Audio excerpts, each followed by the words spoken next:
Shalom Bapak Ibu yang dikasihi, kita kembali berjumpa dalam Renungan Bina Iman. Pada hari ini kita akan sama-sama merenungkan sebuah tema, yaitu keseimbangan hidup Kristen.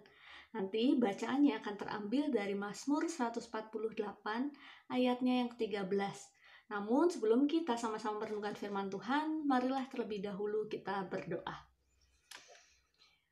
Terima kasih Tuhan, jikalau pada saat ini kami masih boleh sama-sama merenungkan sebagian dari firman-Mu. Tuhan, siapkan hati kami, pikiran dan telinga kami, agar kami siap menerima firman-Mu. Hanya di dalam nama Tuhan Yesus kami telah berdoa. Amin.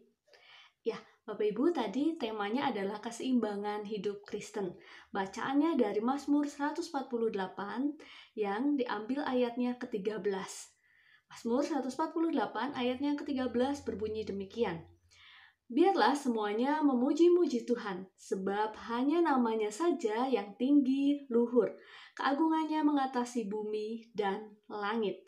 Ya, demikianlah firman Tuhan. Bapak Ibu, tidak terasa ya, sebentar lagi kita akan menyambut tahun baru 2023. Kalau mengingat menyambut tahun baru, biasanya kita akan diingatkan dengan daftar-daftar atau list-list sejumlah harapan-harapan kita. Oh, tahun baru saya ingin memperbanyak ibadah saya, misalkan. Oh, tahun baru saya ingin memperbanyak tabungan saya agar saya dapat bisa membeli kendaraan, rumah, atau sebagainya. Biasanya itu harapan-harapan kita di tahun yang baru. Terkadang juga harapan-harapan tersebut, oh saya ingin memperbaharui diri saya menjadi lebih baik lagi, lebih bijak lagi. Namun, ketika kita menghadapi tahun yang baru, kita juga menghadapi yang namanya ketakutan.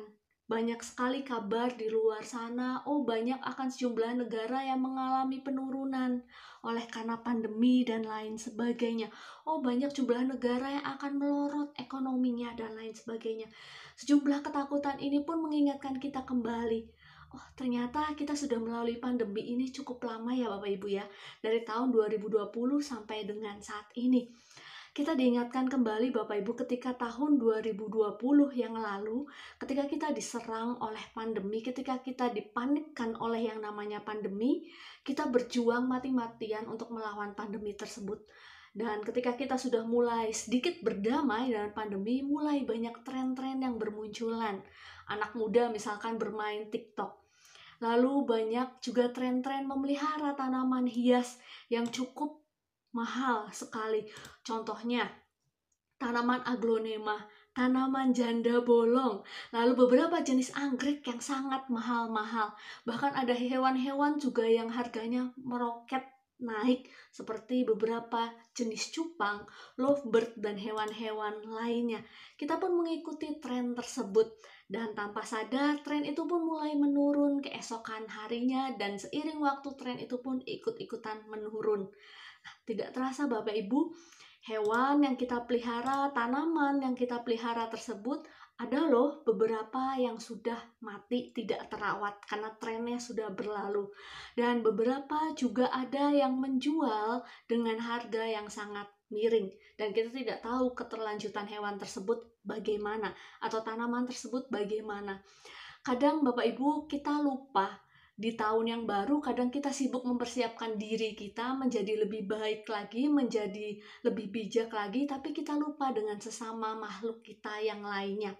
Mengingat tren tadi saja Bapak Ibu, ketika sudah surut, banyak hewan-hewan yang dilepas begitu saja, atau banyak hewan-hewan yang dibiarkan mati karena sakit, karena orang yang punya sudah tidak mampu lagi untuk membiayai ke dokter hewan.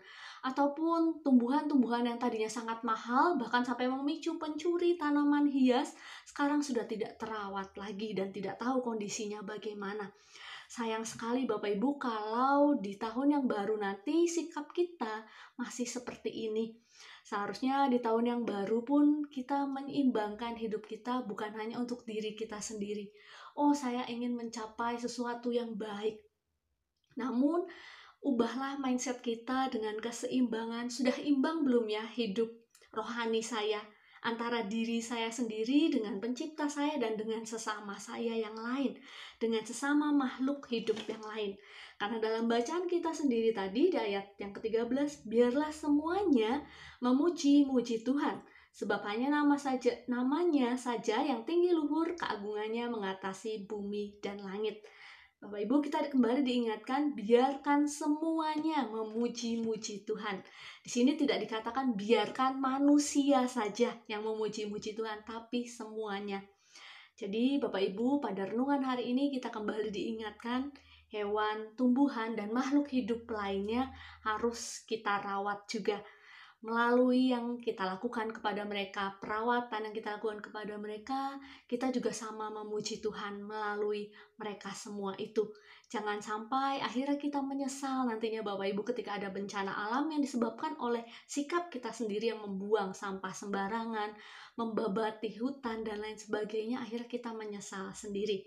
Yuk kita sama-sama di tahun yang baru nanti, mulai tahun yang baru nanti kita sama-sama membuat suatu daftar yang baru. Bukan hanya saya yang harus diperbaharui, tapi juga makhluk hidup yang lainnya. Kita rawat tumbuhan kita rawat hewan-hewan yang ada, jangan sampai kita menyakiti sesama kita yang lainnya. Amin. Tuhan Yesus memberkati kita. Mari kita tutup dalam doa.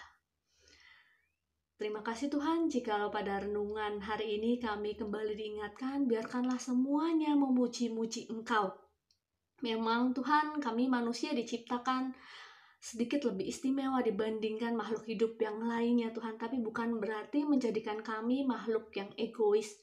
Biarkan di tahun yang baru nanti kami menyambutnya dengan hati yang baru Tuhan. Bukan hanya kami harus diperbaharui Tuhan, tapi makhluk-makhluk yang lainnya juga harus kami perbaharui untuk memuliakan nama-Mu.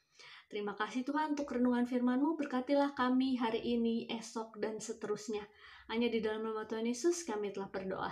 Amin.